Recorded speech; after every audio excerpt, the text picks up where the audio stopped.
വാർത്തകളിലേക്ക്. തൃശൂരിൽ പീഡന പരാതിയിൽ കോൺഗ്രസ് നേതാവിനെതിരെ കേസ്. DCC ജനറൽ സെക്രട്ടറി TK പൊറിഞ്ചുവിനെതിരെയാണ് നടപടി. തൃശൂർ ജില്ലാ കോപ്പറേറ്റീവ് ഹോസ്പിറ്റൽ പ്രസിഡന്റായിരുന്നു പൊറിഞ്ചു. ആശുപത്രിയിലെ ജീവനക്കാരിയായിരുന്ന യുവതി നൽകിയ പരാതിയിലാണ് ഇപ്പോൾ കേസുണ്ടായിരിക്കുന്നത്. സൂരജ് സജി തൃശൂരിൽ നിന്ന് വിവരങ്ങളുമായി ടെലിഫോണിൽ. സൂരജ് സജി, വിശദാംശങ്ങൾ.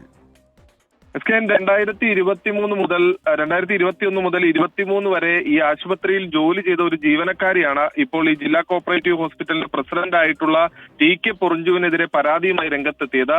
ഈ കാലയളവിൽ 2 തവണ ഇദ്ദേഹത്തിന്റെ ഭാഗത്ത് നിന്ന് ലൈംഗിക അതിക്രമം ഉണ്ടായി എന്നുള്ളതാണ് യുവതിയുടെ പരാതിയിൽ പറയുന്നത്. ഈ പരാതിയിന്മേൽ പ്രാഥമിക അന്വേഷണം നടത്തിയ പോലീസ് ഇതിൽ കേസെടുക്കുകയും ചെയ്തിട്ടുണ്ട്. നിലവിൽ ഈ TK പൊറിഞ്ചു തൃശൂർ DCCയുടെ ജനറൽ സെക്രട്ടറി കൂടിയാണ്. അതുകൊണ്ട് കോൺഗ്രസിനെ സംബന്ധിച്ച് ഈ പരാതി പോലീസ് കേസ് രജിസ്റ്റർ ചെയ്ത വലിയ തിരിച്ചടിയാണ്. പോലീസിനെ സംബന്ധിച്ച് പറയുന്ന ഈ പരാതിയിൽ കഴമ്പുണ്ട് എന്നുള്ളത് തന്നെയാണ് പോലീസിന്റെ പ്രാഥമികമായ കണ്ടെത്തൽ. കാരണം ഈ ലൈംഗിക അതിക്രമത്തിന് ശേഷം യുവതി ഇത് സഹപ്രവർത്തകരായ പലരോടും പങ്കുവച്ചിരുന്നു.